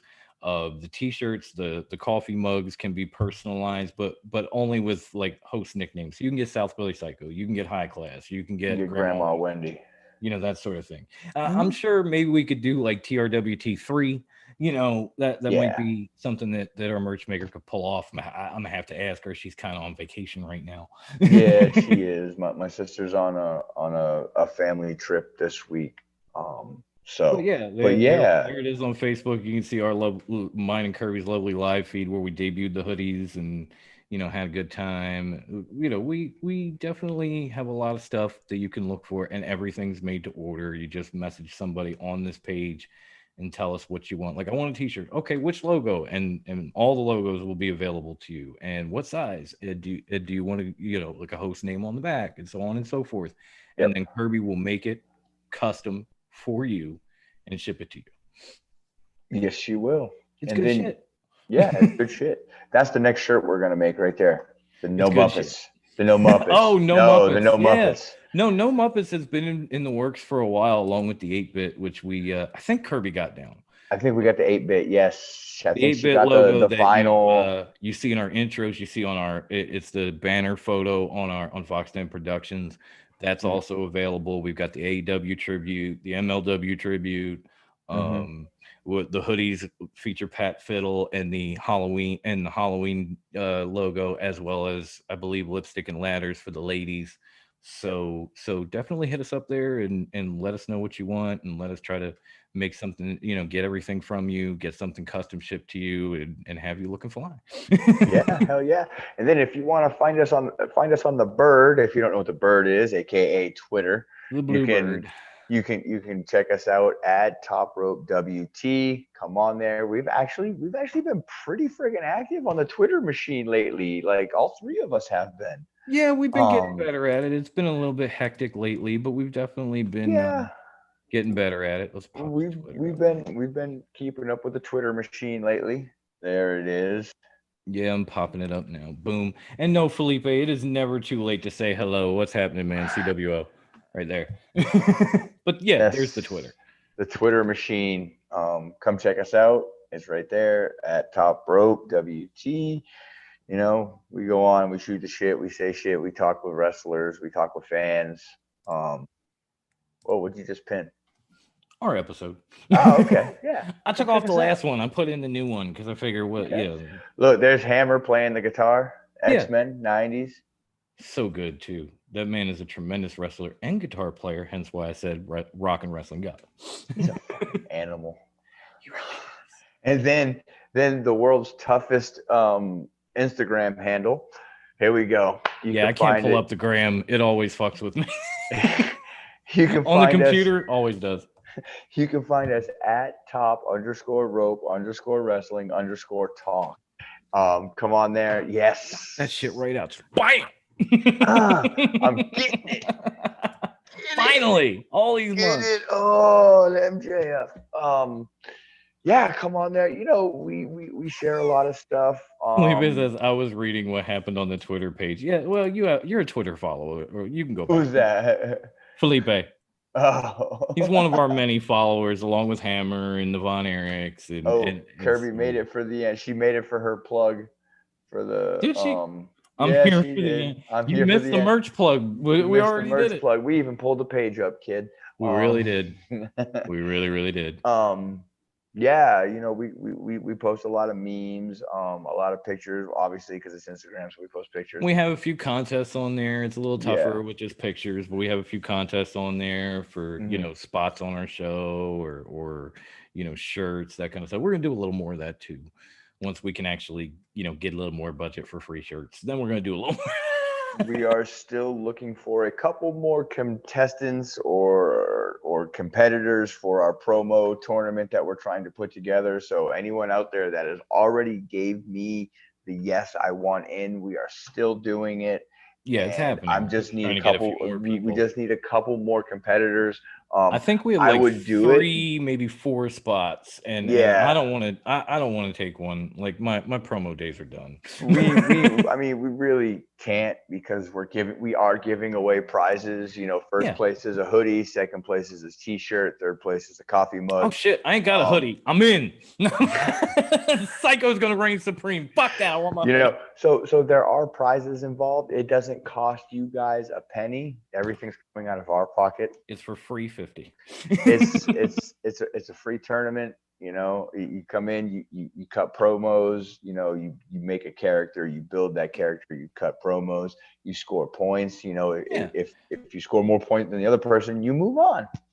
It's a tournament. It's that simple. Basically. It's a tournament. We'll give you an opponent. Fun. You guys cut promos. We let fans decide. We judge, and people move on to the next round. And when we crown a winner, that person will get a hoodie. Second place will get something. Third place will get something.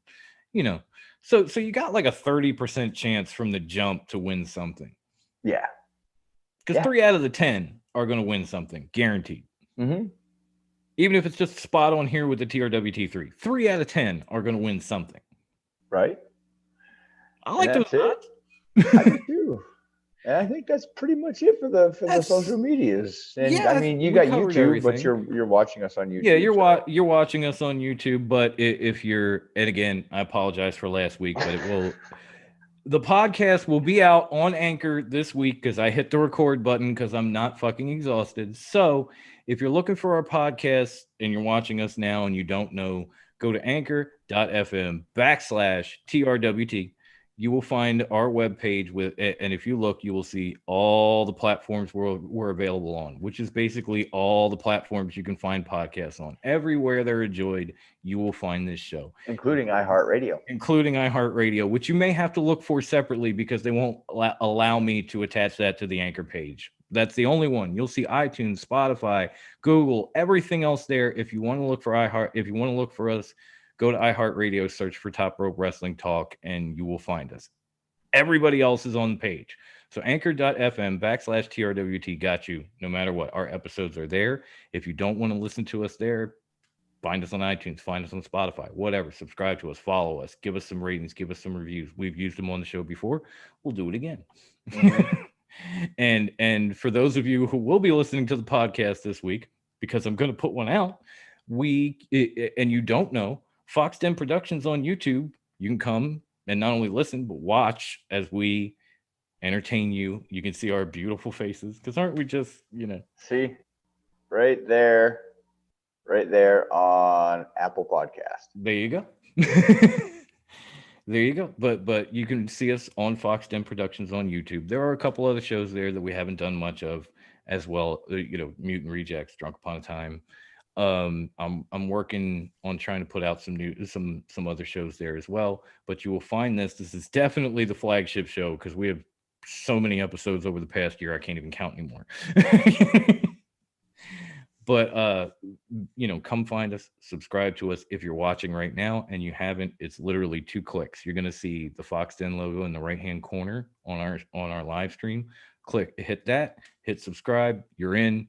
On your way out, ring the bell. Yeah. And then you're good. You'll know when we're here. You can like us. You can like our stuff. Share our stuff. Leave the comments below. Even if we don't get to them now, we'll come back. Even if it's on a former live stream, leave the comment below when it comes up on the page, and we'll discuss it on the next episode. Again, done that before. We will do that again. So hopefully, at least one or two of us will be back tomorrow to do the draft live during SmackDown. And other than that, we will catch you next week. And for Grandma Wendy, stay fresh, cheese bags. There it is. Wear your mask. Don't be a Loki. Stay safe out there. We will catch you soon. And thank you. Hold on. Real quick. Whoa. Ridge Holland suffered a dislocated and fractured ankle, dislocated knee, and torn ligaments on last night's show. Dude is up. Ladies and gentlemen, we're going to leave you on that. Man, that's like good news, bad news. Like Ember's back, and we thought her career was over, and now Ridge Holland is... Fuck. Okay, guys. Bye, y'all. Thanks for showing up. Talk amongst yourself. Live audience at YouTube. Thank you for sticking around. We love you. See you soon.